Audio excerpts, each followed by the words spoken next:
Reproduction, a feature of living things. Reproduction means producing new individuals of the same kind. It's how living things increase in number. In multicellular organisms, those made of many cells, like humans, animals, and plants, reproduction usually happens through sexual reproduction, where two parents, male and female, are involved and the offspring, children, look similar to the parents. But some organisms can also reproduce without a partner. This is called asexual reproduction.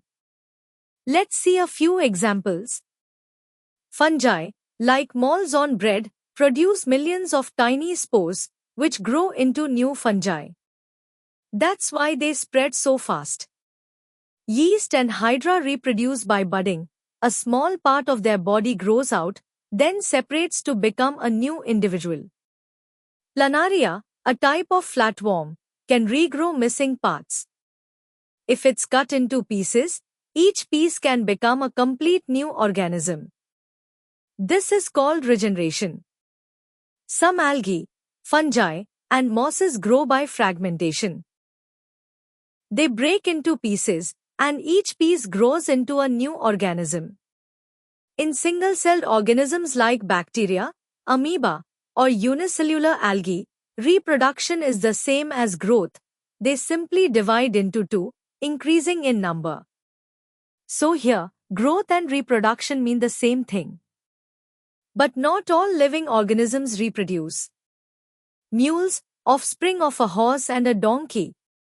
Sterile worker bees, and some human couples who cannot have children, all are living, but they do not reproduce. So, reproduction is a common feature of living things, but it is not necessary for something to be called living. Also, non-living things can never reproduce on their own. Metabolism, a true sign of life. All living organisms, whether tiny or big, are made of chemicals. Inside every living cell, chemical reactions are always happening. These reactions are called metabolic reactions.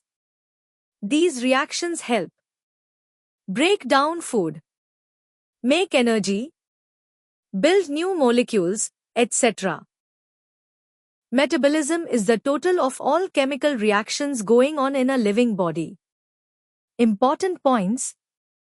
Every living thing, plants, animals, microbes, has metabolism. Non-living things, rocks, water, air, machines, do not have metabolism. Scientists can do metabolic reactions outside the body, in test tubes, called in vitro, but these are not living things, they are just chemical processes taken from living cells. So, metabolism is a 100% sure sign of life. If something has metabolism, it's living. Conclusion: what really defines life? Even though growth and reproduction are features of living things, they are not enough to define life. This is because some living things don't reproduce.